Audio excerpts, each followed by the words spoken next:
Good evening, everybody. All right. Afternoon is okay. I'm sorry. Good afternoon, everybody. That's a little bit better.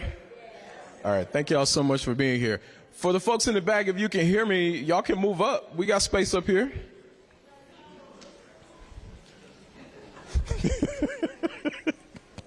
All right, thank y'all so much for being here again. My name is Jason. I have the pleasure of serving as District Director for Congressman Maxwell Frost. And tonight we're going to talk about two topics that are central to a large portion of our shared constituency: arts and culture and transportation. I thought y'all would get excited about that. Arts and culture and transportation. Okay, all right. That's good. Man, didn't I think we have a room so excited to talk about mobility? Okay, all right. I'll keep going. I'll leave the jokes to the mayor and the congressman.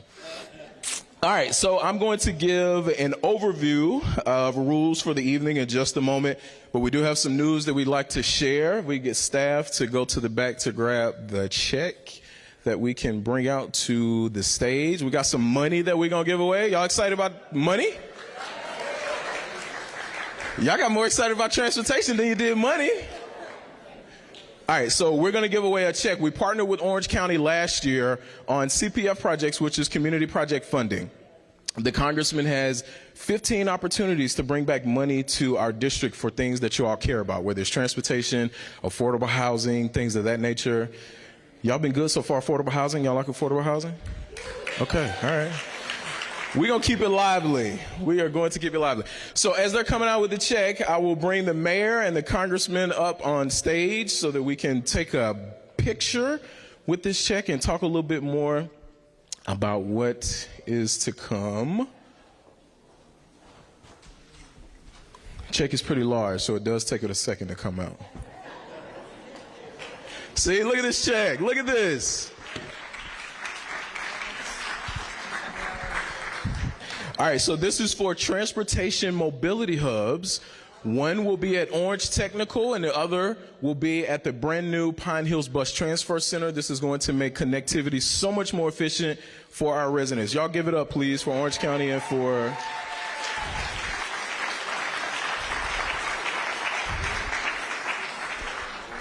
All right, give me this big old check back. Don't worry, we got some more money coming, so y'all have more opportunities to clap. Y'all will have more opportunities to clap for. Okay, all right. That's all right, we're going to get y'all going. Okay, I do want to make a note. If you would like to ask a question, we do have note cards that are floating. If you are a staff member of Congressman Frost's office, please raise your hand so that we can identify you. We have Sarah in the back, we have Kelsey right here, we have Jasmine in the corner. We also have Peggy floating around. I feel like everybody in the room knows Peggy.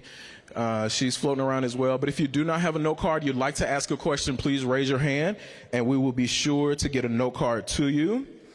Let's see, where am I in my little program? All right, so we did that. We've done that. All right. Before I go any further, I would like to acknowledge any elected officials that are in the room. We got any elected officials that are here?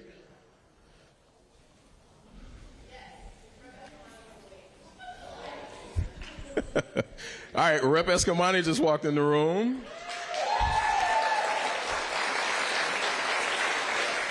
Thank you so much for being here. Anybody else? Any elected officials or their representatives? Any appointed officials that are here? Any appointed officials that would like, there we go. Okay, thank you for being here. Thank you, sir.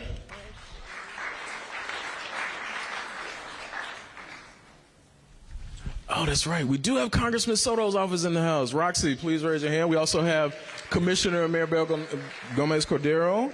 We have a representative from her office here as well. Thank you all so much for being here, for joining us tonight for this town hall. All right, y'all, I promise I'm going to shut up in a minute and y'all be able to hear from somebody else besides me. Where's Sarah go? I'm going to bring up Sarah next to talk a little bit about constituent services and what's offered from our office. Jason said he was going to be brief. I won't be, but I'll try and go as quickly as possible. Good afternoon, Orange County. How's it going? Good. Well, it's my pleasure to serve as Congressman Frost's Deputy District Director and Director of Constituent Services. As one of my staff like to say, David Sanchez, we have a phrase that he says that we all use. Constituent Services is the backbone of the district office. It's something that Congressman Frost's district team and staff take very seriously. We have an incredible team with over 30 years of combined experience in constituent services, in-person capability, language capabilities in English, Spanish, and Haitian Creole, and the ability to help constituents in any language. I want to take a moment to brag on the team Congressman Frost has assembled. Since taking office last January, Congressman Frost's office has helped thousands of constituents, solving over 2,600 cases related to federal agencies, including the IRS, Social Security Administration, VA, passports, immigration, and more. In addition to the millions of dollars in federal grants that Congressman Frost has brought back home, his team has also been able to bring back over $2 million directly into the hands of constituents.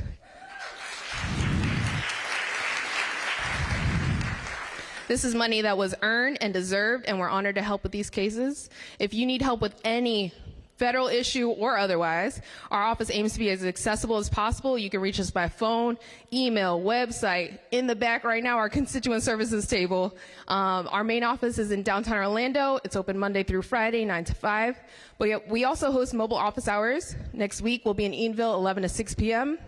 We have a regular mobile office at UCF when school's in session, and thanks to our incredible partners at Orange County. We also have a mobile office in Bithlo that's available by appointment every other Thursday. Before I hand it over, I want to highlight why this work is important and share a story that illustrates how Constituent Services works. A constituent visited us while we were hosting office hours in Bithlo last year. He was seeking assistance with a disability claim. We inquired with the Social Security Administration on his behalf, and after several months of following up, his claim was approved last week. We are pleased to share that he will receive $1,840 per month moving forward and a retroactive amount of $11,000 for a total of $33,000 this year.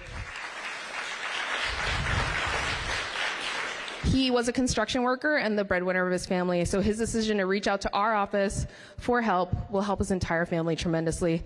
When he was informed of this positive news and this decision in person, he actually started to cry. We thanked him for trusting our office and getting his case resolved, and we ask you for the same level of trust. Please reach out to our office if you need anything. This is a story from one of our caseworkers, David Sanchez. We also have Kyle Thorpe here somewhere. He's actually going to be hosting he's organizing a briefing that Congressman Frost is hosting with USCIS on Monday regarding President Biden's humanitarian parole program for Cubans, Haitians, Nicaraguans, and Venezuelans at Evans High School at 6 p.m.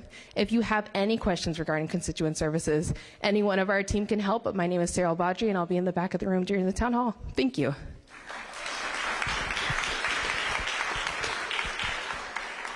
Okay, y'all get rid of me soon again. Carol?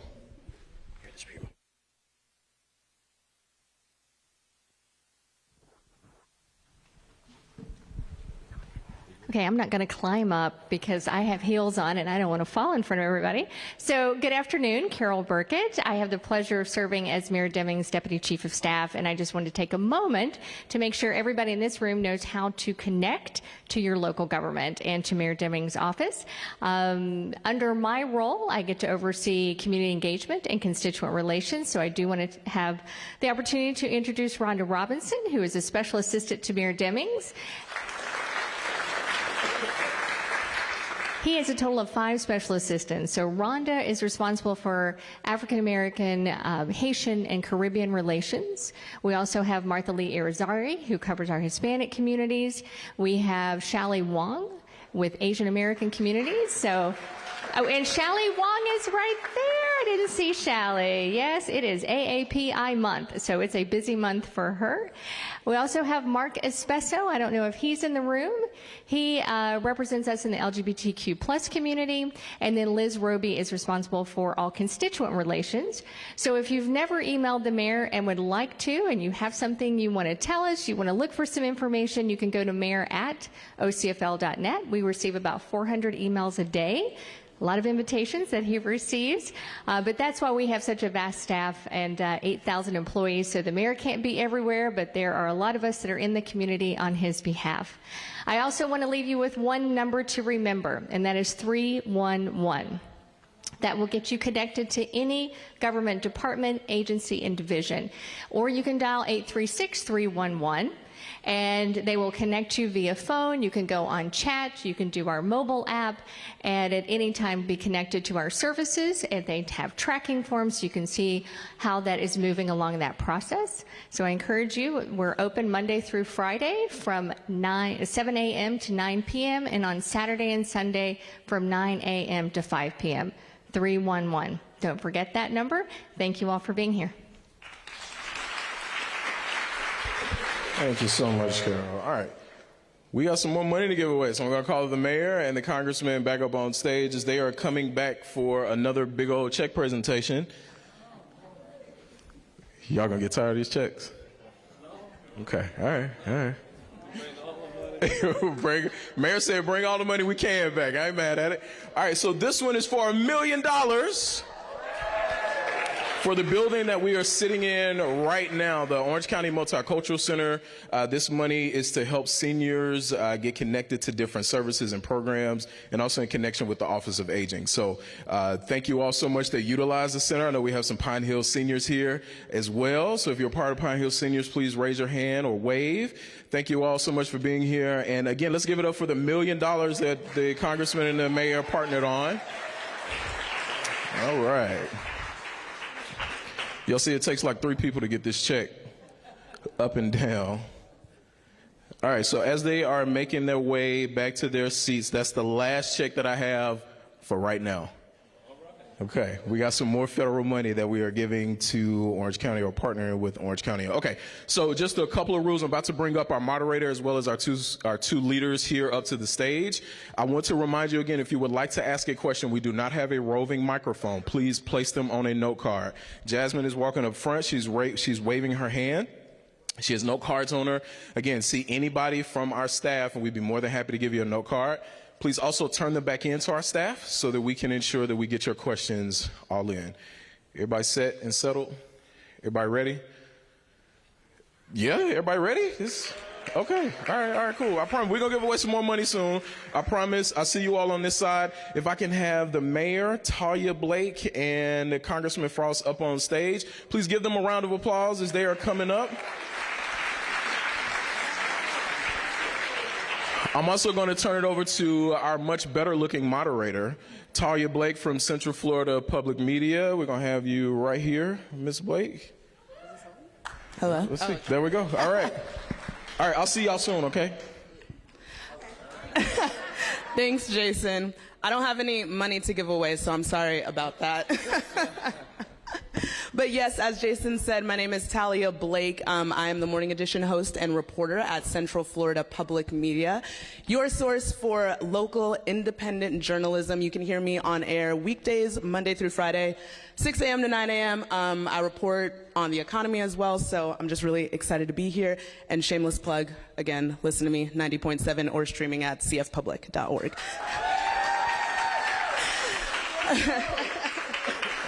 Thank you. But you're not here to hear about me. You're here for these two gentlemen over here, so let's talk about them first.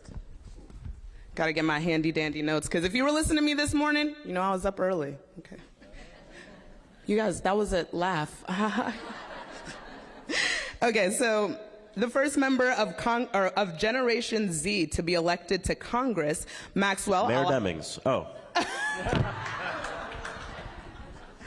Maxwell Alexandro Frost is proud to represent the people of Central Florida in the United States House of Representatives.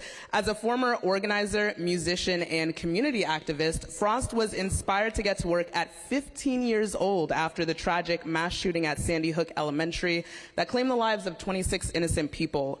From that moment on, Frost dedicated his life to fighting against gun violence and empowering communities across Florida and the U.S.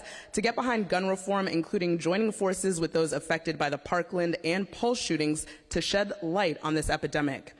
Now, as a freshman member, Frost has been appointed to the powerful Committee on Oversight and Accountability and the Critical Committee on Science, Space, and Technology, where he'll fight for the issues top of mind for Floridians. Some of his recent legislation includes the End Junk Fees for Renters Act and the Office of Gun Violence Prevention, now established by the Biden-Harris administration. Yep, give it up. In Congress, Frost is committed to representing the people of his hometown in Orlando and Central Florida, being their voice in Washington, D.C. Frost is laser focused on working to deliver change and results on issues of housing affordability, healthcare, abortion rights, LGBTQ+ rights, voting rights, transportation, justice reform, climate change, and more. Thank you for joining us, Representative Frost.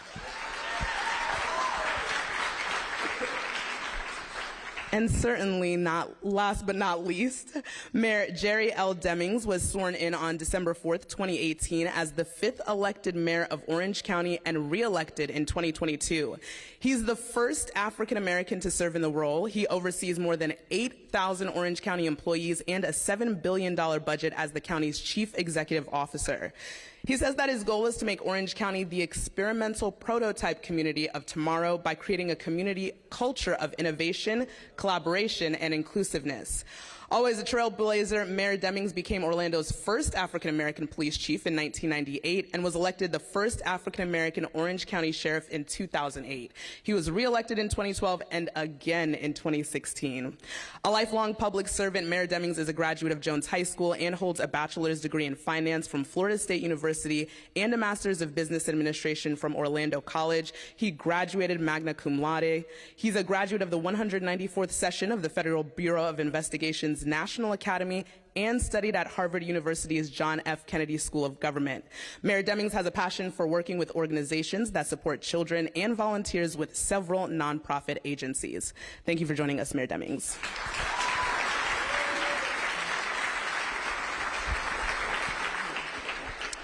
Now for some opening remarks. First with you, Representative Frost. Well, thank you so much, and thank you so much to the mayor for being here. How's everybody doing? It's so good to be here with everybody. You'll probably notice I'm a little sick, so my voice isn't as animated as it usually is, and I probably won't be doing my normal photo line and everything at the end because I don't want to lose a bunch of votes by getting all of you sick. But I just want to thank you all so much for being here today, and thank you to all of the community leaders and elected officials that we have in the room. We wanted to put this together for many different reasons. Number one, we wanted to answer questions from the community on two very important issues and other issues that and questions that people might have. But the other part is I think oftentimes folks don't understand how government works, and it's not any fault of their own. We need to be putting more money into civics education and public school, not be attacking public education in this state.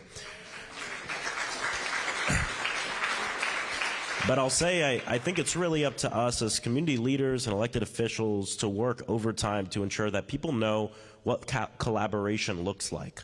And what working with different sectors of government looks like. How does the federal government work with Orange County? How does Orange County work with the city? How does the city work with state government? How do we all work together? I think this is really important for all of us to know, number one, as citizens, so we can effectively voice our concerns and understand who we're talking to and what they can do. But it's also helpful for us to share the stage together and answer questions to y'all. Sometimes you never know, it might inspire new ideas, but also gives us the opportunity to explain to our constituents and the people watching at home just what this collaboration looks like and what can happen and the fruits that can come out of working together. Nothing happens in a silo, right? This isn't the Maxwell Frost show or the Jerry Demings show. This is about all of us together. All of the elected officials, all of our staff, all of our community leaders coming together and figuring out how are we going to solve the problems of today and how are we going to legislate and how are we going to fund programs so that way we're ready to handle the problems that we don't even know exist yet. That's what good governance is all about. And so that's why we're here today. Thank you all for being here, and I'll pass it back over to Tally. And I'm going to pass it back to the middle, Mayor Jerry Demings. All right, thank you. First, let me just say thank you to Congressman Frost for bringing money from Washington, D.C. He's bringing our tax dollars back into our community. Thank you so much. One of the check presentations will directly benefit this facility that we're in today. The Multicultural Center here opened up about a year ago, and we're really proud of this facility because of what it means to this community. We have only opened up about a third of the facility. The second phase will be for our senior citizens and those who live within this community. This is a multi-generational facility. I think there's something beautiful about the fact that here in the Multicultural Center, you will be able to have access to the arts. This facility is available for various community meetings. The second phase, our seniors will have services offered right here on site, various social services. They'll be able to participate in fitness programs and wellness programs and do some other things that's directly of benefit to our senior citizens. The third phase is an innovation lab that will be open here that will expose the youth in our community to things such as robotics. It is a collaborative with private partners, corporations who will be here within this facility. We want to make certain that our youth are being exposed to the technological advances that are existing today. It has been said that a child who enters kindergarten today, by the time that they complete 12th grade, that 80% of the jobs that will be needed when they graduate from high school do not exist when they enter public school or the school system at kindergarten. And so that means that we have to be intentional as a community, as a society, to expose them to all of what they need to be successful in an emerging world that is growing very quickly due to social media and technological advances. So we will have everyone will be here within this facility, then the seniors, and then our youth. And so that's why I say it is truly a multi-generational facility that is here. And so that $1 million, Congressman, that you presented us with today will assist us in making the vision for this facility a reality. Also, let me just acknowledge Orange TV. We're very fortunate that as a county we have our own television station that helps us to deliver the messages to all of our constituents, and our Board of County Commission meetings to most of our community meetings are televised and they're recorded. They are put up on our website so that you can follow up with information. We want to make certain that you have it available to you.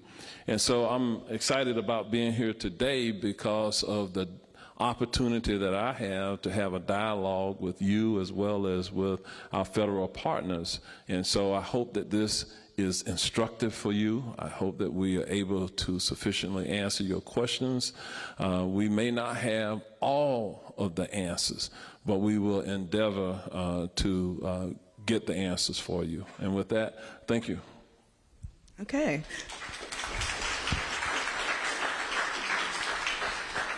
All right, so let's get to why you all came here today. We're first going to talk about arts and culture, and this first question is for both of you. So our county is brimming with musical, artistic, and entertainment talent, yet a lot of artists here lack a comprehensive ecosystem that includes gig opportunities, affordable housing, and access to benefits and insurance. Do you think it's necessary to provide more support and protective measures for this part of our workforce? And if so, why? What's your plan? And Mayor Demings, I'm going to pose that to you first. Okay. One of the things that I learned as I've been on the campaign trail now for quite a number of years is that our community is a very diverse community with people who come here from all over the world. That is truly where the strength of our community rests, within the commonality that we have as human beings, but also sharing all of those various cultural experiences. One of the things that our community has identified as a priority is an investment in the arts and cultural affairs of our community. Hence, this is why we have this multicultural facility that we're in today. Orange County has endeavored to increase the available public funding to support our arts community. In fact, this year, Orange County awarded just under $4 million to small grassroots community-based arts groups. We handed out checks right on this stage where we're sitting tonight. In addition, we have, as a Board of County Commission, said that we will increase the commitment, the financial investment in our arts community by an additional $5 million that we're taking from the tourist development tax receipts. Whenever you stay in our hotels here within this community, you know, there's a 6% tax on the people who stay within those hotels. We're able to use the funds that are derived from that to invest in community amenities. Over the years, we have now built, with a portion of those funds, the second NBA sanctioned arena, now called the Kia Center. The second one, we have used a portion of those funds to invest in the Dr. Phillips Performing Arts Center. We have used those funds to expand and renovate Camping World Stadium several times. We have used those funds to build a convention center. And those funds allow us to compete on a global scale. We are the #1 tourist destination in North America. The last year that we have whole numbers for at this point is 2022, where 74 million visitors came here.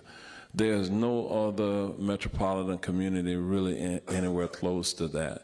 If you look at New York, they're in the 32 million range. Las Vegas, the 30 million range. So you can see that by quite a distance, we are the #1 tourist destination. And that creates many thousands of jobs within our community and allows our families to take care of themselves. And so it makes sense that to support the hospitality and tourism industry, that we have to support the arts, because many of the people who work in those various places, they are entertainers. And many of them have to practice their craft within the community. And so we are making additional investments in supporting our local small theaters. We are using additional dollars to support even the sporting events that come here. This year, we hosted the U.S. Olympic qualifying marathon run right here within our community. We hosted the Pro Bowl. That all happened in one weekend. In addition, we had professional sports games here, and we get to host things like the Florida Classic on an annual basis, all part of the revenues that we get as a part of the TDT funding. Now, there's a lot of dialogue about opening up that funding to be able to do things other than just support the arts or the types of events that I talked about. But we are limited by Florida statute at this point. The statute says that those funds can only be used for tourists and tourism development. Perhaps one day through the Florida legislature, that could change. I see Representative Escamani back there. Let me just say thank you to her, because we asked her to sponsor a bill that would allow us to expand the eligible uses of the tourist impact taxes on the Florida law. Of course, it did not get broad support in the legislature, but that would have given us some additional flexibility. We'll see. We'll continue that advocacy within our state's capital. So a lot I could talk about on and on from here, but to those of you who are here, we created also a tourist development tax task force this past year to take a look at how we are spending the current dollars and we will continue to look for opportunities to reinvest. I see the Preserve Edenville group here with M.Y. Nathiri here.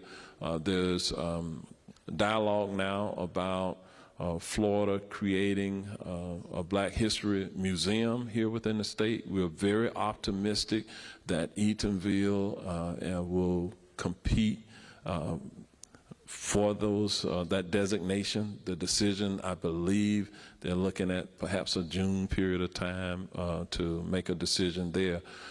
So we are optimistic. If they're so designated, our community will certainly support that effort. All right, thank you very much. Representative Frost, same question to you. Thank you. Is it necessary and why?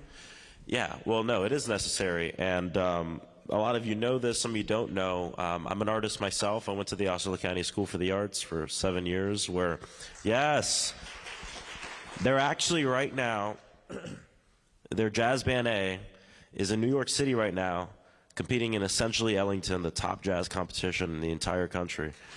And they won first place last year. They're going to win first place again this year. So we're really excited about them being up there representing Central Florida and the state of Florida. But this is incredibly important. You know, I've had the unique opportunity of course, coming up through arts education. But arts is, you know, music was always in my house. My father's a musician, not as a hobby, as his full-time job my entire life. So growing up, God bless my mom let me have my dad's studio in the living room. So there was always music. And some of my fondest memories growing up were going with my dad out to you know, at the time, Pleasure Island and downtown Disney Springs, to go out and play bongos with him during his gigs, or going out to the convention centers and gigging with him there. And then as I kept growing up in high school, I started managing local hip-hop artists that I loved a lot, and got to see that side of things too, and working as an independent artist trying to make it. And so I've had the unique experience of kind of experiencing different parts of what it means to be an artist, a musician in Central Florida. And I want to give two quick shout outs. We have our Arts and Culture Council that we created, full of amazing local artists and people who are running great organizations to help me decide what we should be doing as an office to champion the arts. And so if we can have our council stand up real quick, we have some of them here. Yeah, that's you. Yeah, give them a round of applause. Thank you all for being here. Venue operators, venue owners, producers, artists, nonprofit, you know, folks, like it really has a little bit of everybody. And every year we actually do a congressional art competition where we solicit and have high schoolers submit art pieces from across the entire district. And it's hard, it's really hard, but the council and I try to pick a first place, and the prize for that is it hangs up in the U.S. Capitol. And we actually have Leah Chan here, who is our winner. Stand up. 9th grade, had an amazing piece. Thank you for being here. And I loved her piece too. It reminded me of my grandma that passed away, a few years ago. So it's very sentimental. It was very sentimental to me. Arts and culture. Well, let me hone in on one specific thing. You know, when I got to Capitol Hill, I had a lot of conversations with a lot of the other members of Congress who do work in the arts. And a big place where Congress has done good work on and could do even more is around copyright, royalties, things like that. So you know, there's champions for that, and that's great. As I started speaking with the arts community, I was asking around who's championing independent artists, independent venues, and this whole notion that the arts, it can be a hobby, but it can also be a job and career. And so we kind of took up that mantle in Congress. I think I'm going to talk more about it in a little bit, but we introduced the Create Art Act, which is a great piece of legislation to help independent artists and emerging artists. We also connected with the Department of Labor. You might be asking yourself, why would you connect with the Department of Labor? Wouldn't you connect with the National Endowments for the Arts? Well, we do connect with the NEA. We do some great work with them. We actually hosted the National Endowment for the Humanities here in Central Florida a few months ago, and they do amazing work. But I wanted to see DOL, Department of Labor, doing more work in the arts. Why? Because I believe that the arts can and should be a career for people. People should see it as not just a hobby, but a career choice where they can make money to live their lives and pay their rent, right? And it can be their career. And we don't have enough federal resources going to that part. We don't have enough federal resources going to the arts in general. We fund the arts much less than every other major country in terms of education, subsidies, everything. But on top of that, we need more resources to help set people up for success so this can be their career. And that's something that's really important to me too. So I think, we look at that, there are amazing venues like Dr. Phillips or our amazing, Kia Center, et cetera, are really important to the economy of Central Florida. And then what's also important to the economy of Central Florida are small independent music venues. We have someone from the Beecham here and Foundation Presents and all these great venues that when artists come through Central Florida, these are the places that they perform when for one night only they become a part of the culture of Central Florida. And I think that's just such a beautiful thing. And we want to find ways that we can help support that.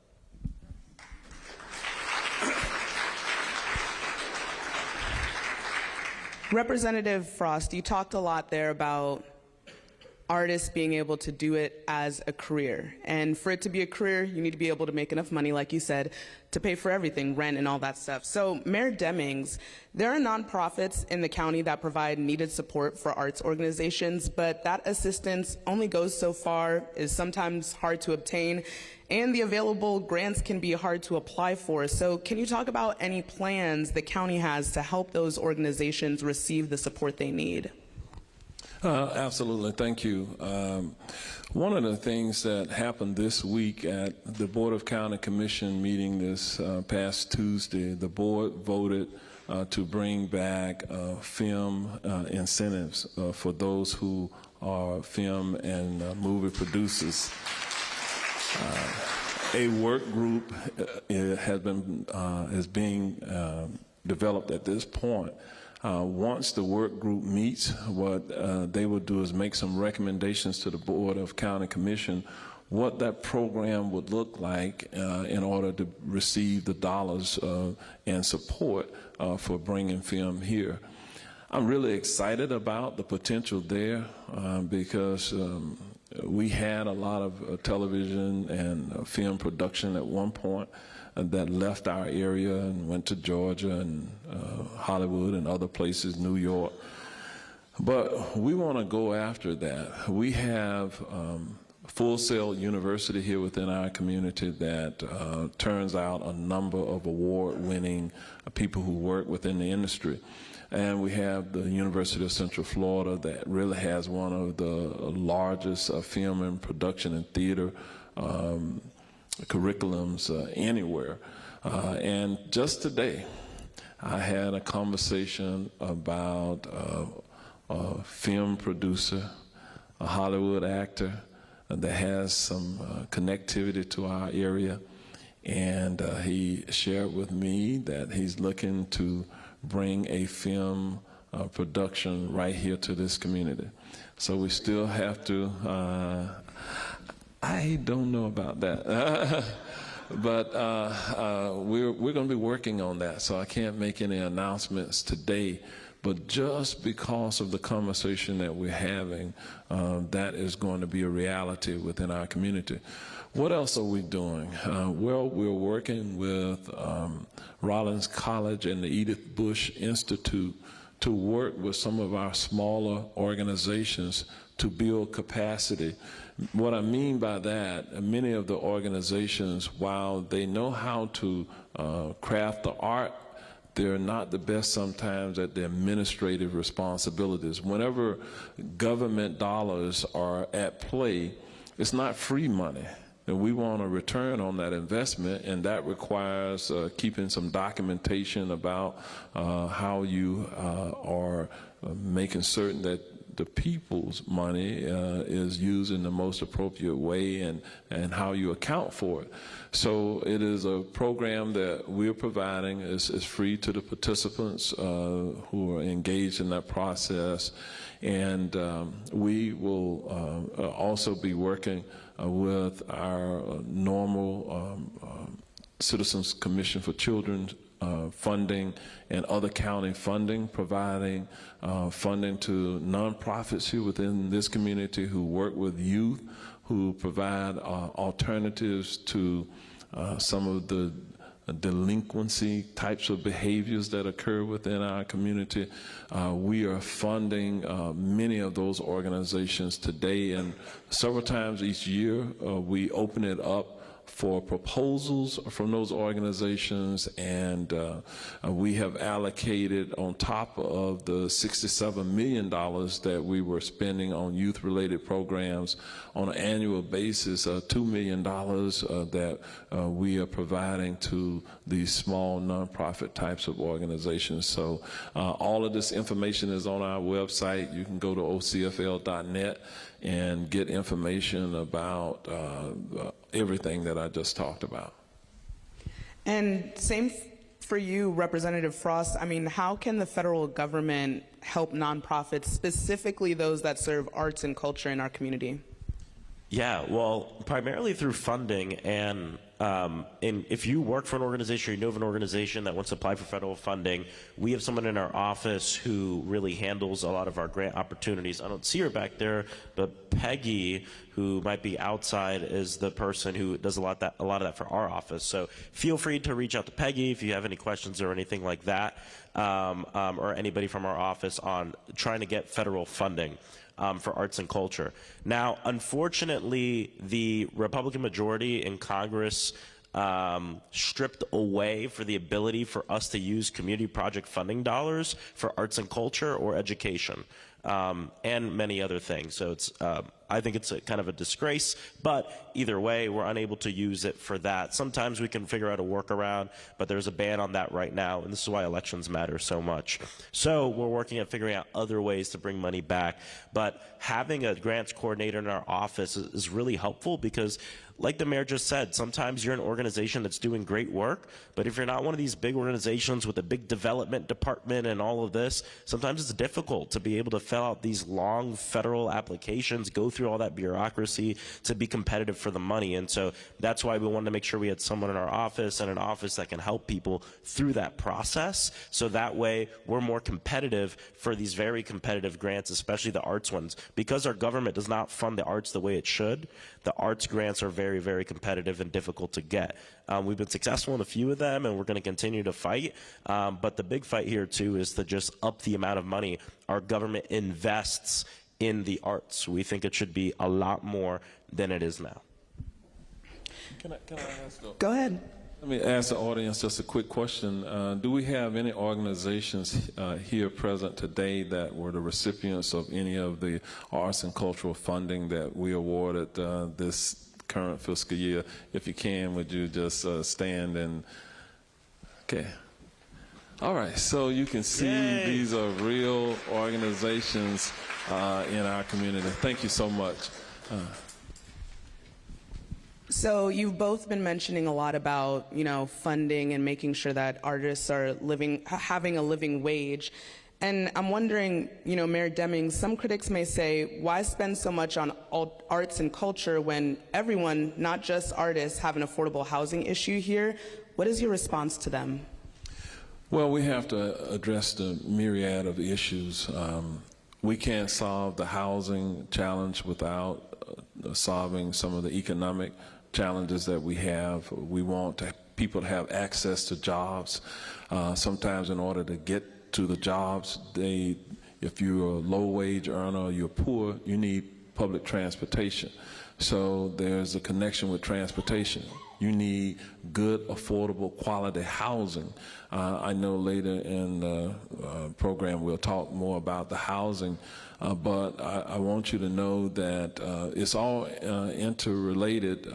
I'm very blessed. I have 5 grandchildren, 4 granddaughters, and all 4 of my granddaughters are ballet dancers. And as a result of being involved in that, they learn how to count early, young, 3, 4 years old, and being able to count has made them good students in math and other things. The discipline of being involved in the arts is just creating phenomenal opportunities for them. My grandson, on the other hand, he's 10. This was his third year of full contact football, and he runs track. He's a little speedster.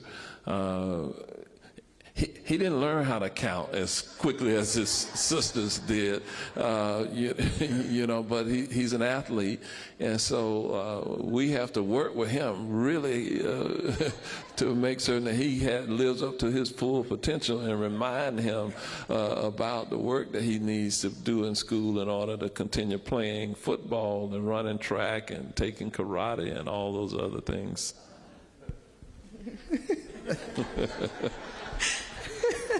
Yeah.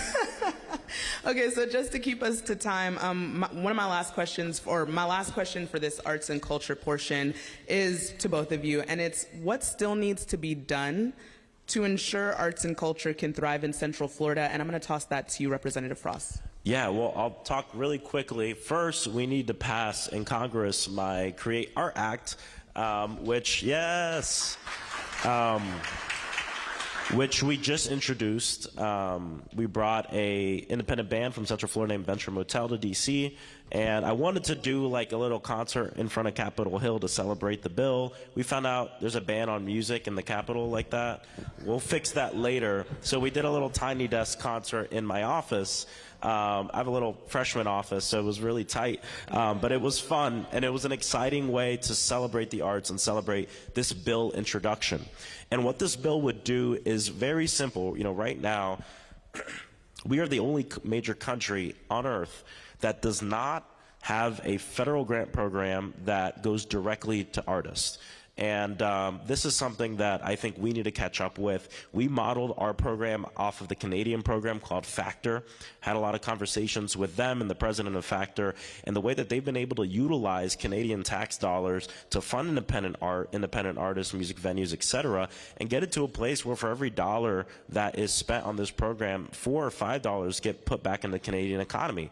And the problem with their program is their artists get big, their movies blow up, and their IP, the intellectual property, gets sold to the United States because we have a lot of the production companies, music labels, and et cetera. So imagine if we did it, we'll have much more of a bigger ROI for our economy that impacts all of us, but it also adds equity in the arts because it costs a lot of money, personal money, to follow your dreams as an artist. And again, if we believe that this is a career and a job path for people, we need to work on accessible pathways to be in that career. Whether you're gonna be on stage, whether you're backstage, whether you're front of house, whether you're in the studio, behind the camera, writing the script, whatever it is, we think that our government should fund all art. And so this program would be available to anybody, and we're really excited about that. So that's something that's top of mind for me right now. We're also working with the city right now on figuring out, you know, how do we, Central Florida, a lot of times we lose out on a good amount of these kind of mid-sized concert tours that'll end up going to Tampa and et cetera. I think we have opportunities to have put more resources into that. And so we're working with the city on figuring out funding opportunities to make sure that we can bolster up those abilities and make sure that we have more of that tourism coming here and more of those concerts coming here. And I love what the mayor just said about film. Earlier this year, I spoke at a film festival called Sundance, and I was speaking about gun violence and how you incorporate gun safety in films. And something I spoke with about with all these producers is they said, oh, we're going to film in Miami or in Atlanta and et cetera. They have a commissioner of film and they're working on those incentives. So what the mayor just said, I think is going to be a game changer for bringing a lot of those films here. My partner actually works in film, and most of the time she has to leave Orange County to get work. And so I'm really excited about what the mayor just said and what the county is going to be doing on making sure that we get more film opportunities here in Central Florida. Mayor Demings, what still needs to be done? Well, in order for our artists to practice their craft, they need a place to do it. And what we hear sometimes is the various venues are too expensive for them to be able to go to. So we have created a venue subsidy program. We are allocating $1 million, and we're going to test this out. The other thing that we're endeavoring to do is to work within our community to create smaller types of venues and theater types of spaces. We will use the county facilities to the extent that we can.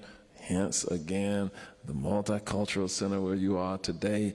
This is intended to be a venue where small-scale types of productions and events can occur. But we want to invest in our community and partner even with the private sector through the venue subsidy. If you have a small theater that you're trying to, you don't have all of the rent payments, and you know, obviously in order to make these viable programs, you got to charge something for it. And so if there's a way for us to help them underwrite the cost of the venue, we're going to assist them and hopefully get a good return on the investment and create other opportunities for a greater number of people to be exposed to the multicultural community that we live in. Also, real quick, before we move on from the arts, there's also a whole consumer aspect of this and consumer protection aspect of this that's really important that we're working on in Congress right now. There's a bill, it's called Fix the Ticks. Now it's Fans First, that will work at fixing a lot of the ticketing problems that we see. Some of y'all, a lot of you probably heard about this from the Taylor Swift tour, and a lot that came out of that. But this has been a problem for a long time, whether it's speculative ticketing, which is where we have these companies that will sell a ticket to somebody, but they don't have the ticket. They're selling the promise of a ticket. And a lot of times, these fans or consumers will buy it, show up to the venue, scan it, or maybe they don't have it and they're unable to get in, and then now they think it's the venue's fault, which a lot of times are small businesses and local businesses here in Central Florida too. So we're working at, you know, passing Fans First Act, which I think is important on the consumer side, and for artists and for venue owners and for all of us. It's going to be really important to help us here in Central Florida with a lot of our music venues. Definitely. Lots to talk about when it comes to arts and culture, but to stick us to time so we don't go too much over, we're going to move on to transportation.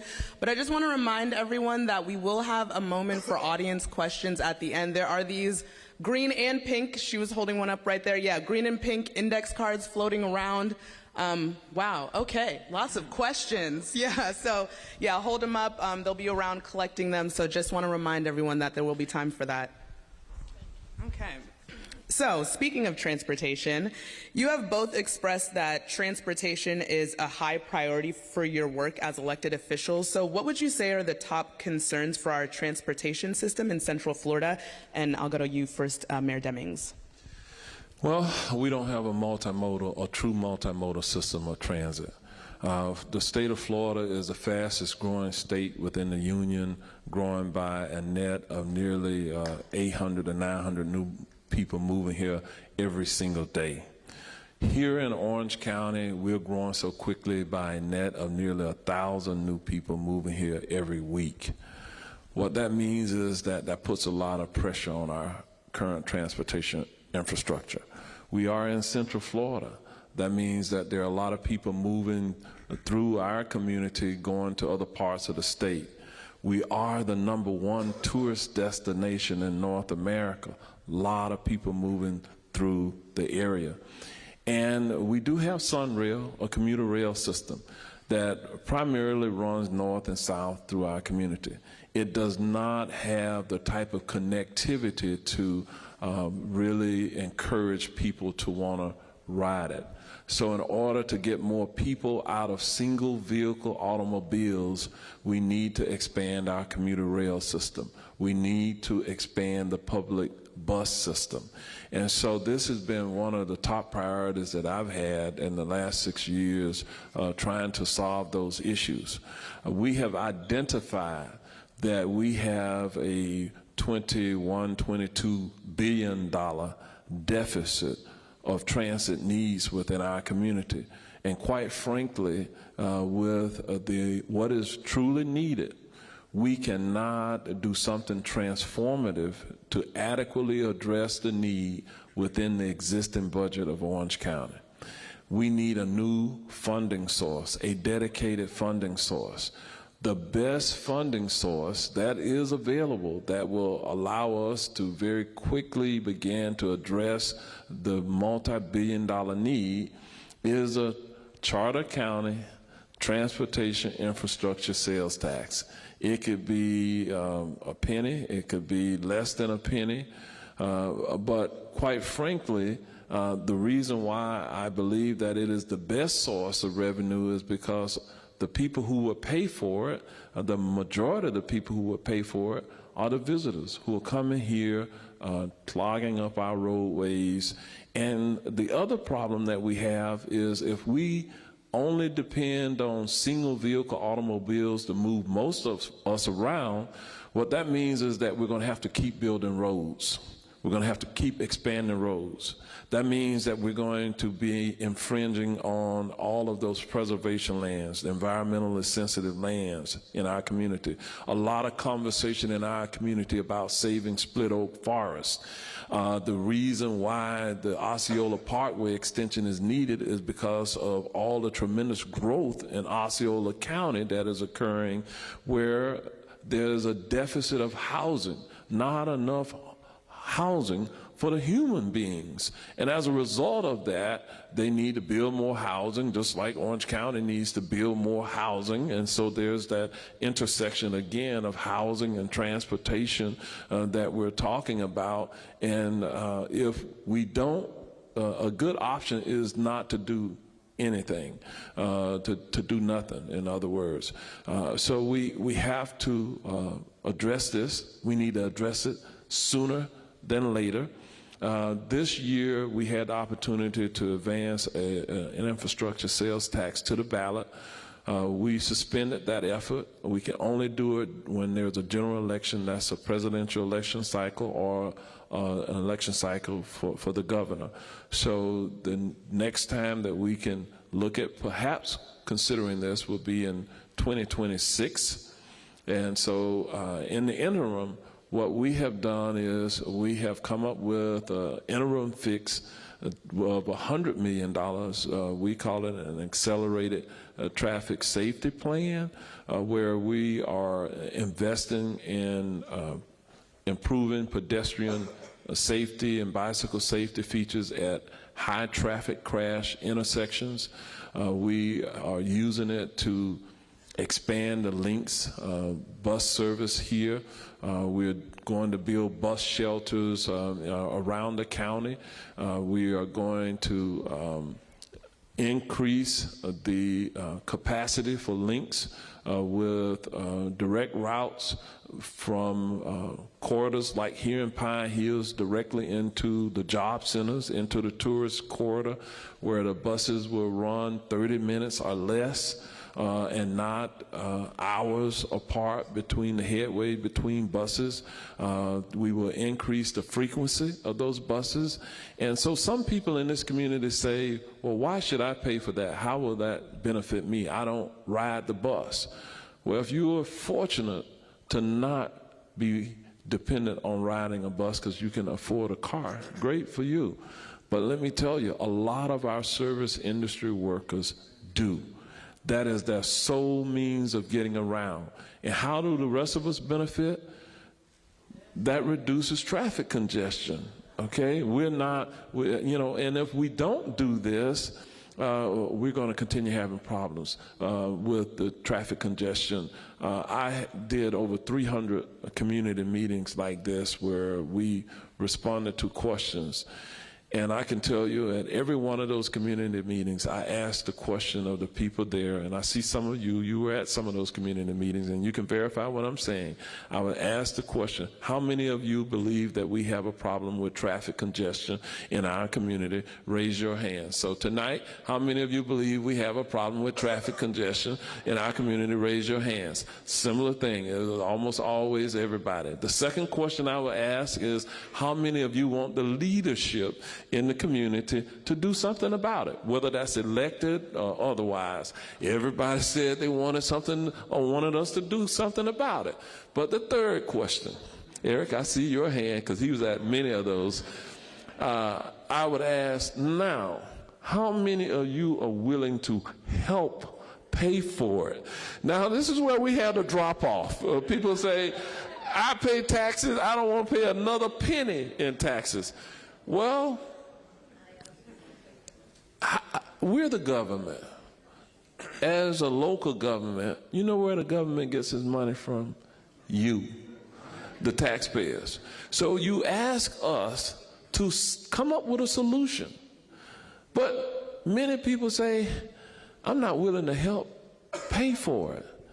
Well, that means that you really don't want the solution. There is, yes, we are working with the private sector. We have some corporations here with the Sunshine Quarter, Universal Resorts, and conversations with Disney and others who are saying that they will put money into helping have an east-west connectivity of commuter rail coming out of the airport, perhaps ride on the infrastructure of Brightline. Brightline is operational now from Miami to Orlando. The goal is for Brightline to go to Tampa. That's great. That's intercity, but it's not intra-city. It's not within our community. That's where right now we could access some federal infrastructure dollars, perhaps some state dollars, but local dollars have to be part of that funding methodology. And we are falling behind. It damages our air quality. When cars are sitting in traffic, I see Ms. Gelser back there. She has been studying the air quality issues, and I know around the West Lakes area. Well, if we don't create a multimodal system and get people out of cars, our air quality is going to continue to decline. That means there are health consequences of that if our air quality declines. So this is how we're leaning into it, into the future. A long way to answer your question, but I seize the opportunity when I have an audience like this to just talk to you about the challenges that we have as a community.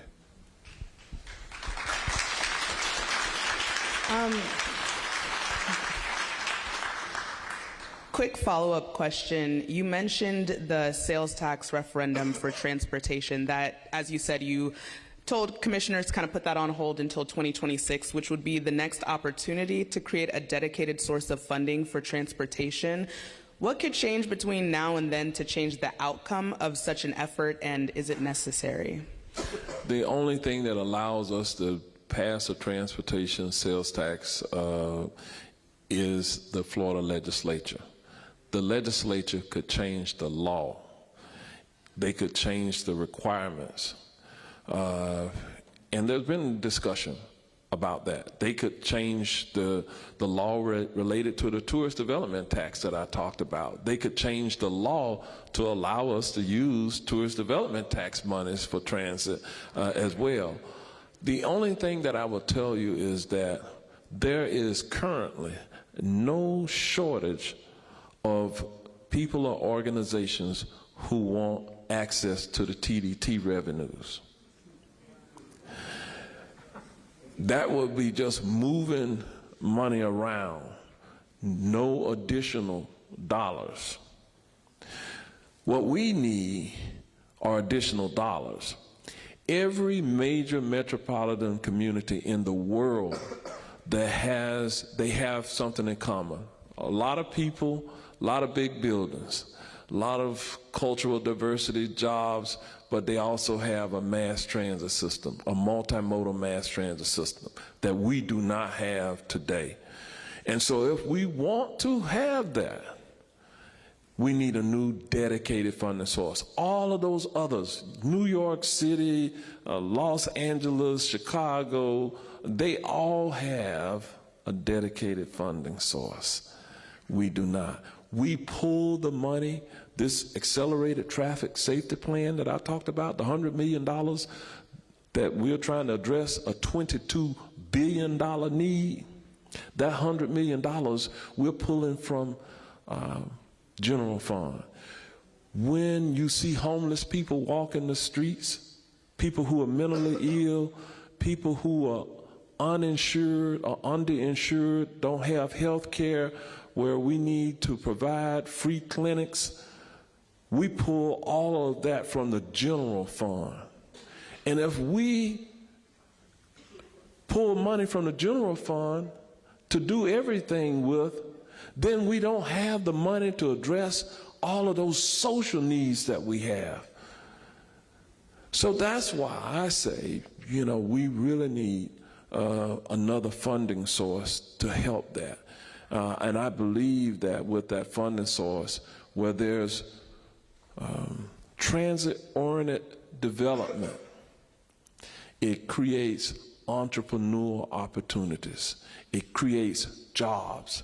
It creates housing, because if you plan communities correctly, you should put the jobs close to where people live.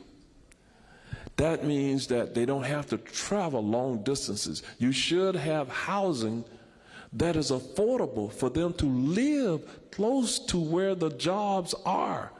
So we do have in this community a housing for all plan, where we created that in 2019.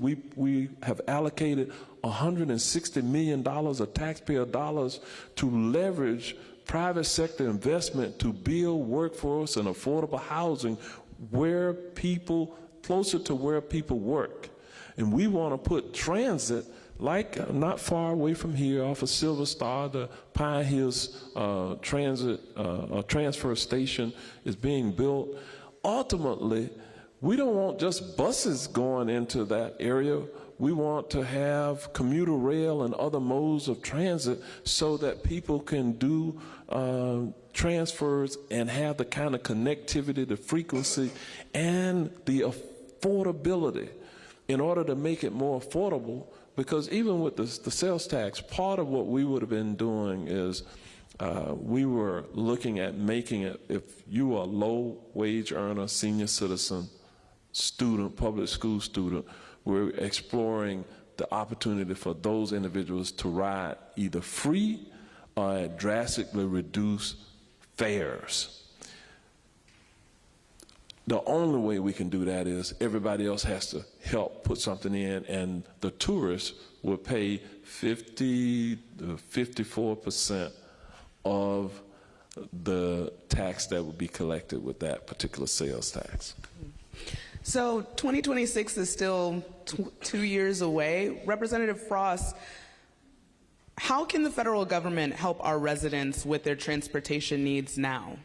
Yeah, I appreciate the question. Well, there's a few things. A lot of it comes down to funding. And we are proud to have leveraged our community project funding to help bolster up the public transportation infrastructure, because the mayor is right. We need a multimodal system in Central Florida. And we have proven models. Like, we know what works in terms of public transportation across the country and across the world in other countries that are doing a lot better of a job than we are. And what's the difference? It's all in the budget. They spend more money per person, per capita, on public transportation, and there's more freedom of mobility of people between city centers and within the cities themselves. And it's really that simple as allocating the money towards it. The Department of Transport, in about 3 years, Congress is going to go through reauthorizing a lot of our transportation dollars. And the way we do this is it works at incentivizing cities and municipalities and states and spending that money. For instance, did you know that for the federal government, there's a rule in place? 80% of the tax dollars used for transportation has to go to highways. 20% can go to public transportation. 80-20. Again, 80-20. That's going to be a big fight in about 2 to 3 years when we're reauthorizing this, because there's a group of us that want to get rid of that. So that way, there's more freedom for the federal government to leverage tax dollars, so that way we can have freedom of mobility.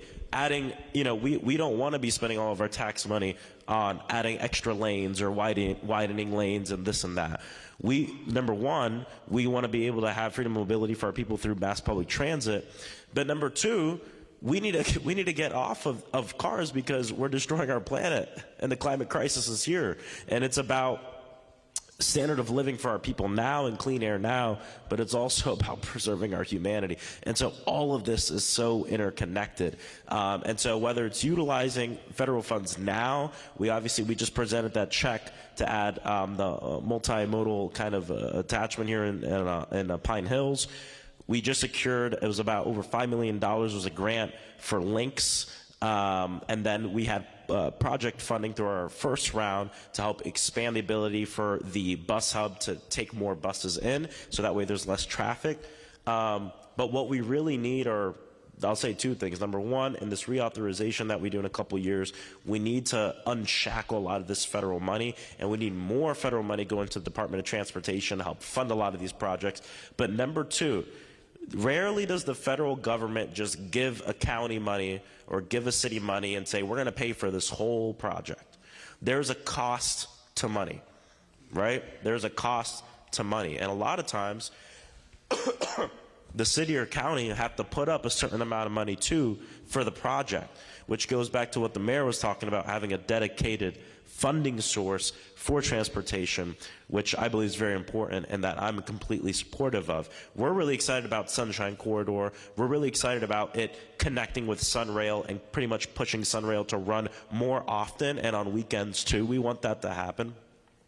But we need to expand our busing, because how do you get to the station if you don't have a car? Right? Like, we need to look at this holistically, and busing is a very integral part of our greater story here in Central Florida for how we're going to expand freedom of mobility for our people, cut down on carbon emissions in our county and our city, so we're not contributing to the climate crisis as much, and also making it so people can get to work and get to where they want to go. Okay, I could ask questions all day, but I know you all have written down some questions, and just to keep us to time, because I got a little stack over here. We're gonna move on to audience questions, and not all of them are about transportation or arts and culture, because you could ask whatever you wanted to. So the first one is for both of you, and it says, are there any ideas or proposals to deal with gun violence and or gun prevention by youth? By youth?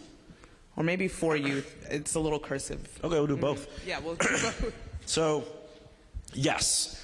Obviously, with the Office of Gun Violence Prevention, something that, two things, we've seen that office we've been able to work with that office to get money here to the city of Orlando for their CVI program, and really the community violence intervention programs really help stop this crime before it happens, and we've seen gun violence go down in the zip code that it's operating in. I know the county also has a program too to help fund organizations that are doing very similar work, and we have to continue to fund it.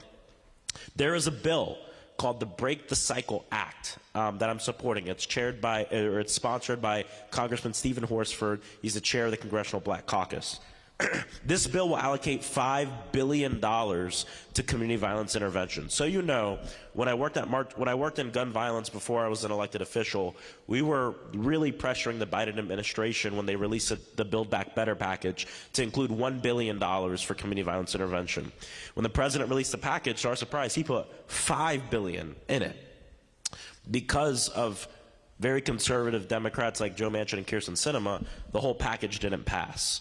And so we don't have that. So we took that, put it in a standalone bill, Break the Cycle Act, and that's a big priority here. We would see massive amounts of money come to the city of Orlando and Orange County to help fund these programs that will help end gun violence, and specifically with our young people, and we're excited about that. Keep an ear out, because we've invited the White House Office of Gun Violence Prevention to come to Central Florida, and we've gotten a commitment that they will be coming, and we're putting together a sort of summit with them and community partners. And so if you want to be involved in that, please feel free to reach out to any of our staff, and we're working on figuring out the date for that. But a big part of this, like I've been saying before, has to do with the way that we fund these programs, so we don't solely rely on responding to these incidents of violence or the carceral system to stop gun violence. If you look into the gun violence in our communities, most gun violence is done by the same kind of small group of people who have a very high rate of recidivism, who go to jail, come out, go to jail, come out, and reoffend. And so what these programs do a lot of the time is work at breaking that cycle with a lot of these individuals, and it helps stop the crime before it happens. And some great examples, we have some great work going on here in Central Florida, but if you want to look into some great examples too that are very heavily funded across the country, there's a Life Camp in Brooklyn, New York that does great work. This organization will literally call for a ceasefire. They'll say no shooting this weekend on these blocks, and no one will die that weekend. And that kind of power, government, we don't have that type of community influence at that level, but we can fund the ability for community organizers and people to do that. There's also the Milwaukee Office of Gun Violence Prevention, very heavily funded in Wisconsin, that does great work around this too, and we have great programs here at the city and the county. So funding those programs, I think, is really important in making sure that we can work at ending gun violence in more of a proactive way than a reactive way. And Mayor, and the question was for both of you. So what's happening at the county level, Mayor Jerry Demings? Here in Orange County, we have a program called a Credible Messengers program, where we have taken some individuals who are formerly incarcerated, who are now out doing good, who are specially trained in being able to work with youth within our community. They're seen and viewed more as authentic types of individuals. They're living in the neighborhoods where youth are. We're working with them after they're being trained to provide some mentoring types of programs. We are working with other community-based organizations. Many of them are faith-based organizations who are doing training at the county facilities, at their places of worship.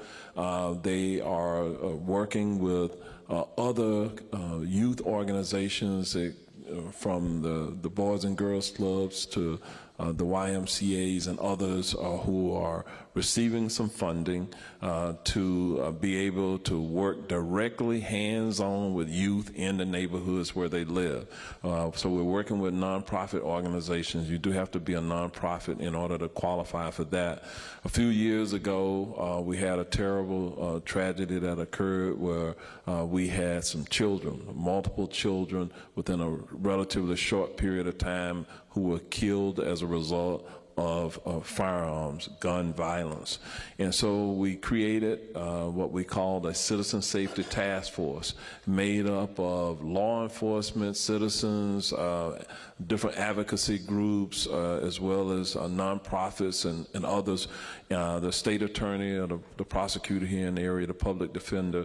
They all participated, and they crafted a plan of action for our community to be proactive and lean into creating these prevention programs, intervention programs. In order to address gun violence, quite frankly, sometimes it's a law enforcement issue in some regards, and so we want to make certain that law enforcement has the adequate funding to address it from a law enforcement perspective. Sometimes there's also a prosecutorial issue, and that gets into the courts. But if we are proactive, some of these youth are mentally ill. They need counseling. They need treatment. We find that with gun violence, some of the individuals, when you're in that drug trafficking world, it's a violent world to focus on. And so some people who are in that world, they need to be held accountable for their actions when they're using guns as the heavy to kill people, intimidate people, etc. So you have to use that four-pronged approach: prevention, intervention, prevention, enforcement, and prosecution. It has worked well for us over the decades to reduce violent crime within our community. All of our local law enforcement agencies are reporting now that the violent crime is down. Even though when you look at television, you couldn't sometimes tell that, all right, because you hear about shooting after shooting. But in a growing county, In the last decade alone, Orange County grew by over 500,000 people, 25% in that decade. And as a result of that, you would think that the absolute number of gun violence incidents would have gone up. Actually, they went down. We booked fewer people in the jail today than we did a few years ago. But I will tell you, to address gun violence, you got to take guns out of the hands of the wrong people. And in the state of Florida, per capita, we have more people with guns. We issued, once upon a time, more concealed weapons permits per capita than anywhere else in the country. Now today, you know, a year or two ago, the Florida legislature passed a law that the governor signed. You don't even have to. If you are of age, you are not one of the persons that are disqualified because you're a convicted felon, you're certified mentally ill, etc. You don't even need a concealed weapons permit to walk around and carry a gun in public. And so there were many law enforcement people that I know. Obviously, you all know I spent 38 years in law enforcement, and I was on the streets dealing with this issue more directly. Most of my colleagues from law enforcement didn't support having no process for people to be able to legally acquire a gun and carry it concealed. But it got railroaded through through the legislature, and it is now law. So then there's requirements for background checks. As a nation, we are very deficient in doing any kind of checks for people to purchase a handgun, and sadly, guns do fall in the hands of the wrong people, and those people are the ones who pull the trigger. And how to stop that cycle, it is a socialization process. It's how we teach and train our children, how we provide them with good quality education, how we provide them with good jobs. So it is a very comprehensive approach to reducing gun violence. Okay, and this next question is about transportation, and it looks like this might be for you, Mayor Demings. So, what specific improvements to mass transit do you expect within the next 2 years, especially within the metro area serving theme park employees and other low-wage workers and students? Well, I alluded to that earlier, and that's the accelerated traffic safety plan, a program that we have put in place now where we have contracted with Links to increase its fleet. We are optimistic that they will be able to increase their fleet by some 20%. They will have more direct routes going into these job centers that we talked about, and so I believe that is going to incrementally allow us to address access to public transit. As it relates to Sunrail, the commuter rail system, extending the hours, extending the reach, the connectivity of Sunrail is a different proposition that takes billions of dollars because of right-of-way that you have to acquire and laying down the rail and all of that is needed. And so in 2026, I'm optimistic between now and then we will double down on better educating our community about the prospects of a sales tax, an infrastructure sales tax, and how it can help us do something transformative. Okay, so this one is from Emmanuel. Oh, I don't even have my mic up.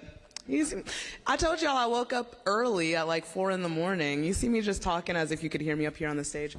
Okay, so this one is from Emmanuel Joseph, and they're wondering how Representative Frost and Mayor Demings can help the Haitian community who live in this community when it comes to immigration and affordable housing. Representative Frost. I can take the first part of it. Obviously, we all know, been going on for a while, but especially as of recent, at a very devastating breaking point with what's going on in Haiti. And I actually am a part of the Haitian task force in Congress, and I'm also part of the national network of Haitian elected officials This is an issue that's really important to me, obviously because we have such a large Haitian American population here in Central Florida, but also because our country has a history here. Our country has a history with Haiti that we cannot absolve and wipe our hands clean of and walk away with and say we don't owe them anything. We owe Haiti a lot in terms of our colonial history, and we have to ensure that our government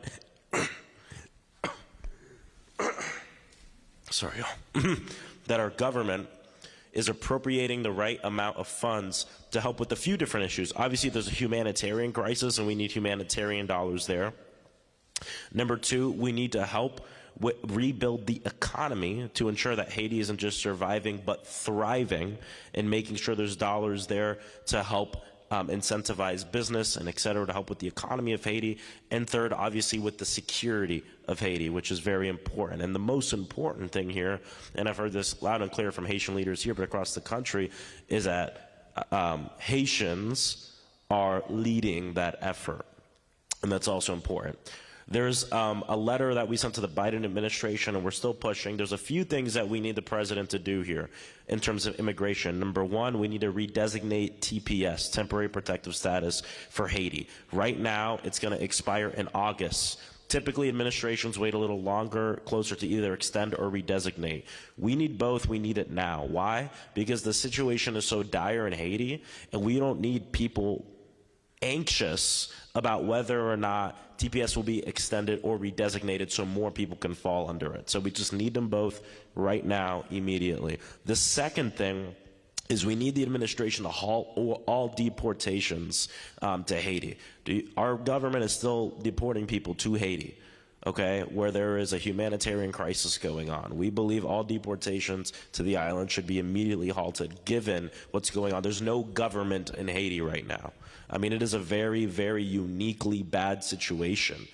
And there's horrible things obviously going on around the world, but it seems like a lot of times, especially in black countries, people don't talk about it. But there are a lot of people dying, a lot of people are experiencing famine, and our government needs to step up, especially given our colonial history with an island that is so close to us. A nation that's so close to us. So we're fighting hard to make sure that we unlock. There's a $40 million appropriation that Republicans are holding up in the Foreign Affairs Committee. We're fighting hard to make sure that we can unlock that. That congressman is Mike McCall. If you want to send him an email or give him a call, he's the chair of that committee. We need them to unlock that money so we can get that to Haiti.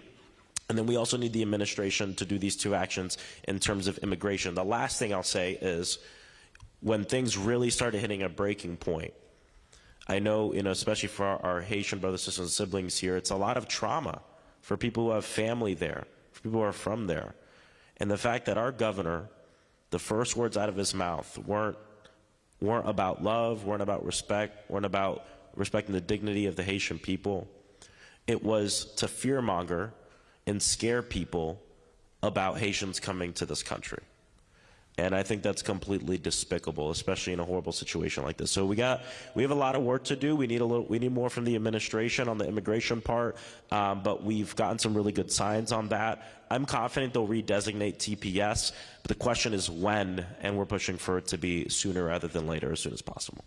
Mayor Demings, what about at the county level? What help is there for the Haitian community when it comes to immigration and affordable housing? So first, I do applaud the work that Congressman Frost has been doing in Congress around immigration. But if we begin with the premise that people are here lawfully, immigration in terms of how you can enter the country, that's a federal issue, generally speaking. However, what can the county do? What the county can do is work with our private sector to ensure that there are pathways for individuals to be able to, who are lawfully here, who have the appropriate documentation to be successful when they get here.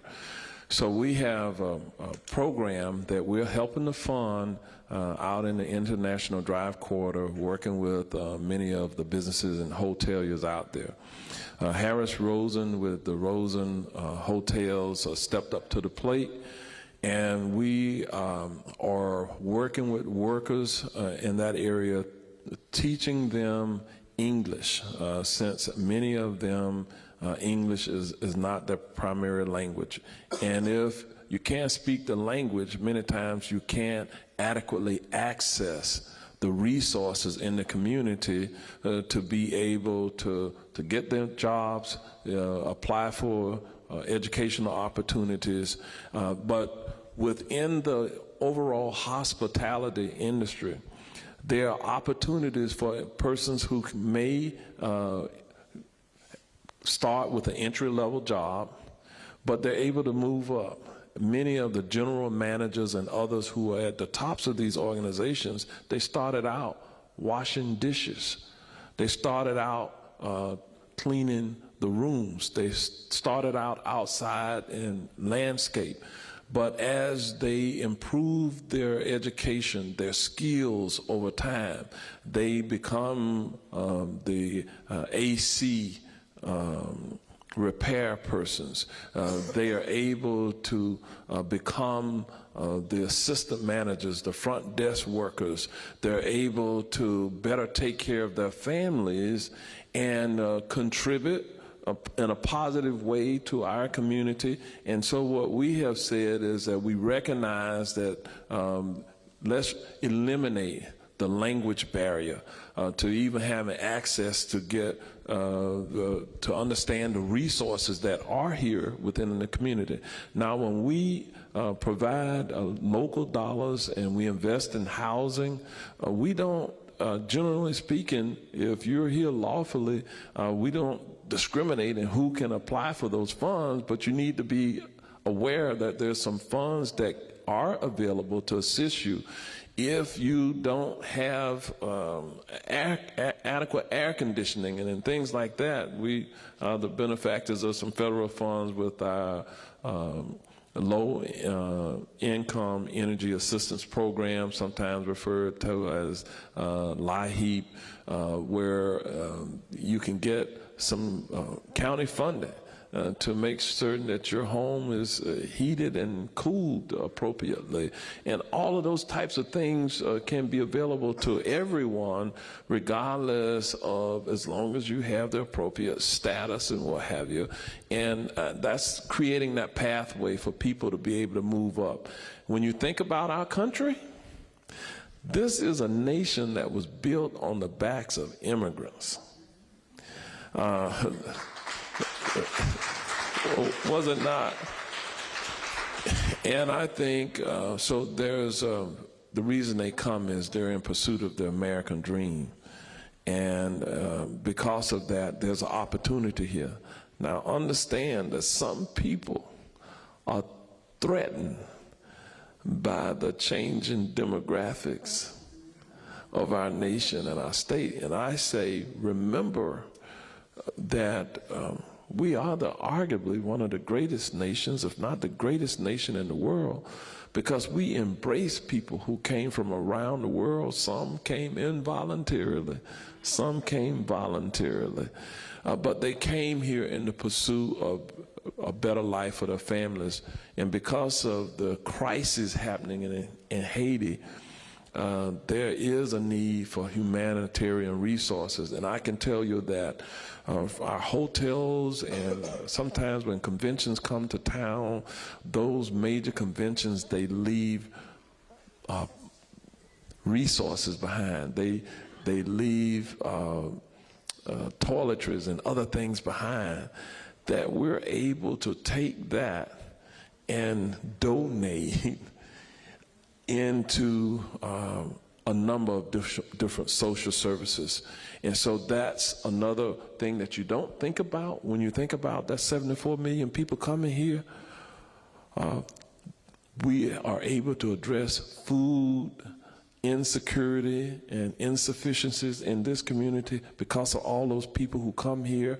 They rarely eat or use all of the food or the other products that they they have when they come here, we take that and we turn it into good through Second Harvest and others.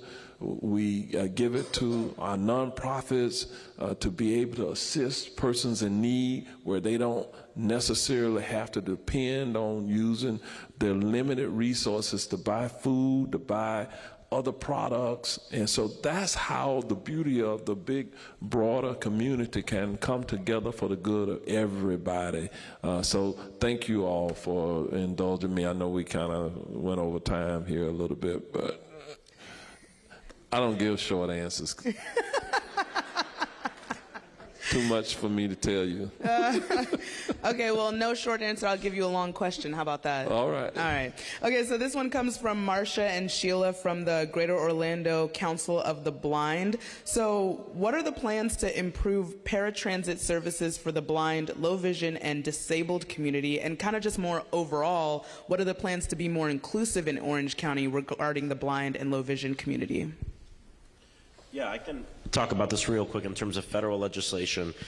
Number one, we are engaged in reauthorization of the FAA, which has to do with aviation. Something that we've been working on in collaboration with Senator Duckworth is making sure that there's more accessibility in terms of air travel.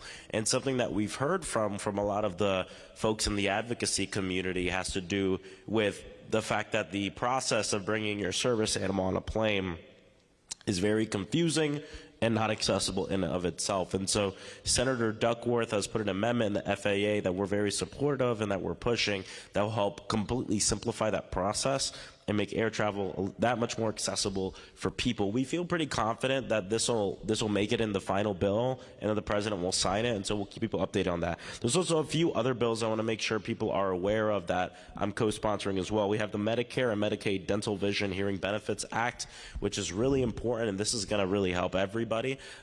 We believe that we need to strengthen Medicare and Medicaid, and that it should cover you from the top of your head to the bottom of your feet. And so that includes vision, hearing, and dental. The Medical Device Non-Visual Accessibility Act, and also the Websites and Software Applications Accessibility App. Both of these would work to ensure that we have more accessibility with websites, and especially our government websites, for folks in the community. And here's the thing, a lot of folks in the disability community are utilizing federal resources. And isn't it just horrible that a lot of these federal websites where you apply for it are not accessible in and of themselves? And so these pieces of legislation would help with accessibility in terms of the ability for people to apply for the federal benefits that they've earned and that they deserve. I'll let everybody know here, if you need any help with the federal government, like we said before, reach out to anybody from our staff, and we'll make sure that we help you through that.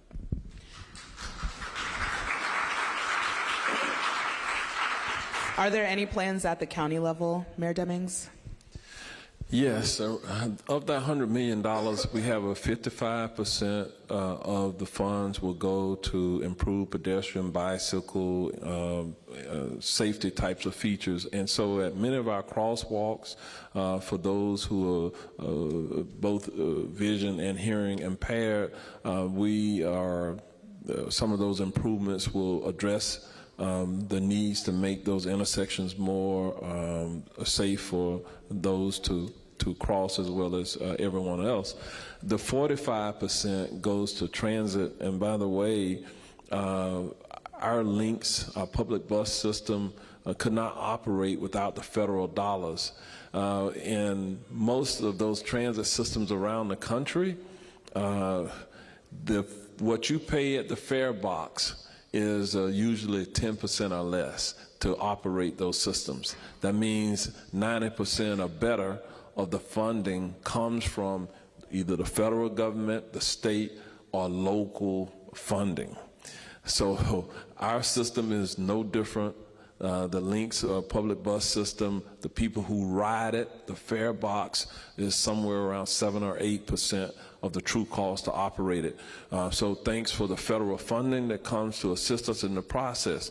The paratransit that you mentioned for those who have a disability, it is a function of the federal funding, the state funding that is received. That's how we have been able to work to expand part of that $100 million to 45% that is going directly for transportation, most of which is going towards links to be able to increase even the availability of paratransit for the disabled in our community.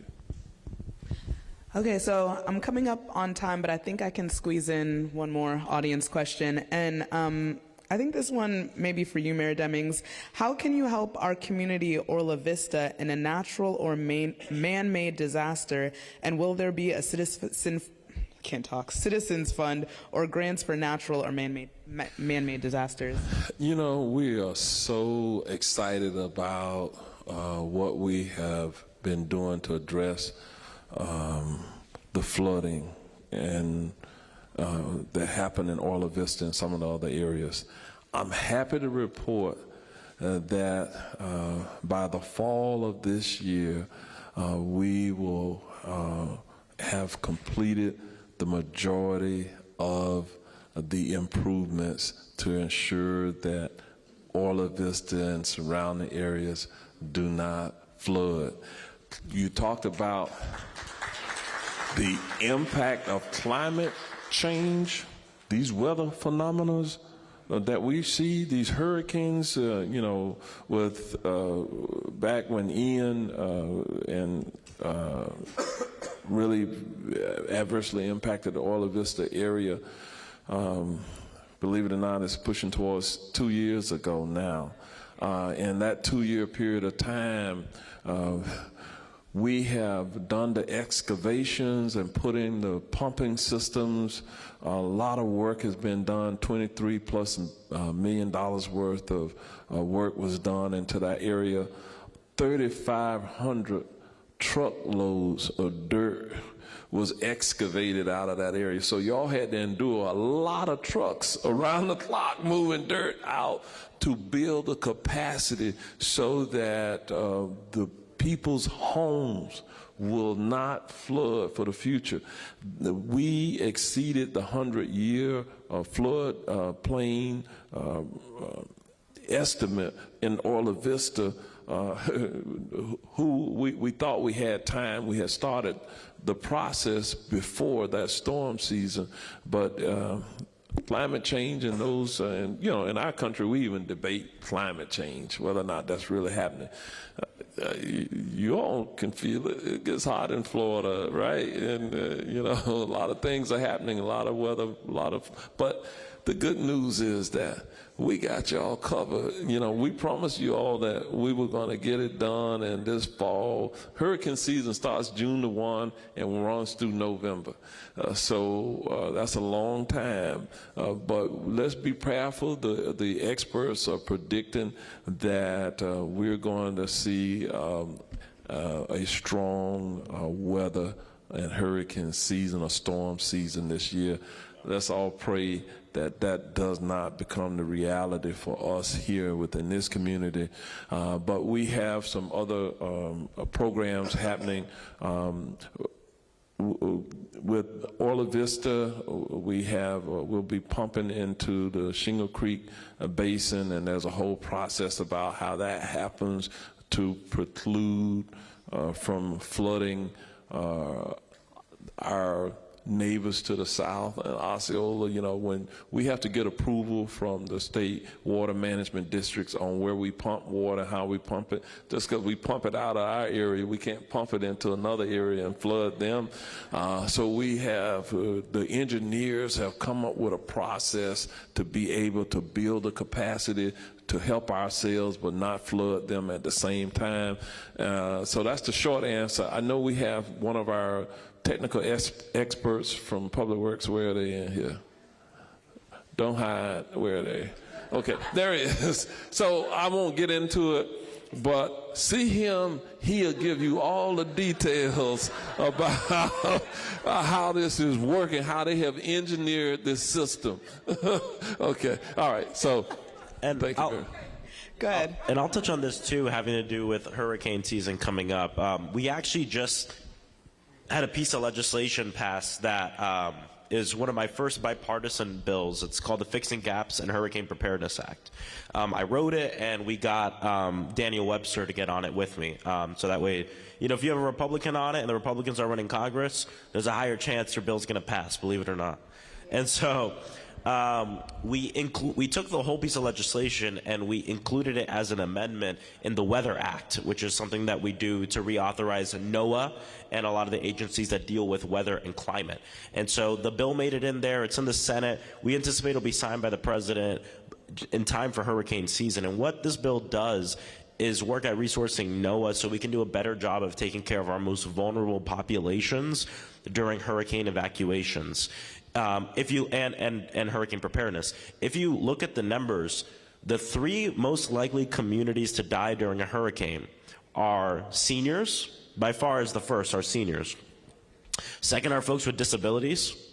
And the third are people who speak a language that's not Spanish or English. And so this legislation looks very specifically at those communities, at figuring out what more can we do? Because these are communities that oftentimes will be the most impacted during hurricane season. But as I've spoken with folks, and you know, we were out in Orla Vista and in the community to check out a lot of the damage with Auntie Maxine Waters. She was in high heels. I don't know if she did that. But we took a lot of that information back. And a lot of the people who are most impacted by the hurricanes oftentimes feel like an afterthought in the preparation, especially in terms of federal dollars. And so we're really proud to have gotten that bill past the House floor. It'll be signed by the president in time for, we believe it'll be signed by the president in time for hurricane season. And the last thing I'll say about this is we were in the appropriations run, and we're fighting for more dollars for FEMA, and specifically dollars for FEMA for reimbursing communities. Again, when we were in Orla Vista, walking around and seeing the fact that a year and a half later, people still living in the shed in the back of their house because they lost everything they owned, and they got a $9,000 check from FEMA. And so we think it should be, if that, at some points. And so we believe that we need even more resources in that fund to help our communities, especially, and the mayor mentioned it, the climate crisis is here. It's getting worse. Our coastal waters are the temperature of a hot tub, and because of that, the hurricanes feed off of warm water. They're lasting longer. They're creating more destruction. And as the mayor just said, we've had some great weather this year so far. It's been great. And I was talking with some NOAA guys at NOAA, and I was like, yeah, Florida's had some pretty cool breezes. It's been nice. And he was like, well, that's a double-edged sword. Because that's from La Nina, which also means that your hurricane season is going to be a lot worse. And so we have a lot of work to do in the federal government, ensuring that we prepare and that we have more funding available to take care of our most vulnerable communities.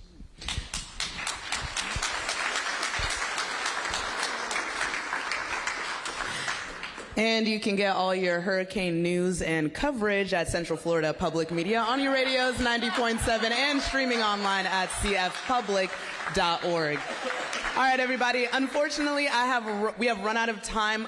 If your question did not get asked, don't worry. I will make sure the cards get to the right people.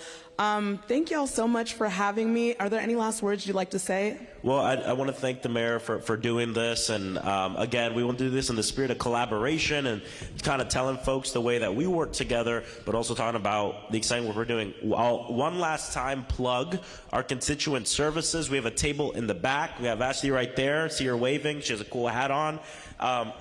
If you need any help with any federal services, please come back and help. If you don't know if it's a federal thing, ask us anyway, right? We'll help you figure out that problem and work through it. And just appreciate you all. You know, I like to call this borrowed power, right? So thank you for the borrowed power of being able to represent you in Washington, D.C. This is the most unproductive Congress since the Great Depression. But despite that, we're really proud of the work that we've done, from the federal money we've gotten down to starting an agency with the Office of Gun Violence Prevention to getting this bill passed for hurricane preparedness. And there's still a lot more to do in the next several months. So I appreciate you all so much. Thanks for being here. Because I'm sick, we're not really going to do, I'm going to do a selfie with everybody off the stage so we can get a photo with everybody. I will stand. I'm going to use the restroom, and then I'll come back out here and stand in case people have any questions. Obviously, approach at your own risk. But I'm going to go and give it to the mayor. I'm going to stay away. But let's thank Congressman Frost because he is one of the most effective members of Congress. Thank you so much for the work that you're doing. And so to all of you, I say muchas gracias and merci beaucoup. Thank you very much. No, y'all don't go. Okay, I'm back. Y'all hold on. We got some more money to give out. Yeah, we got another check.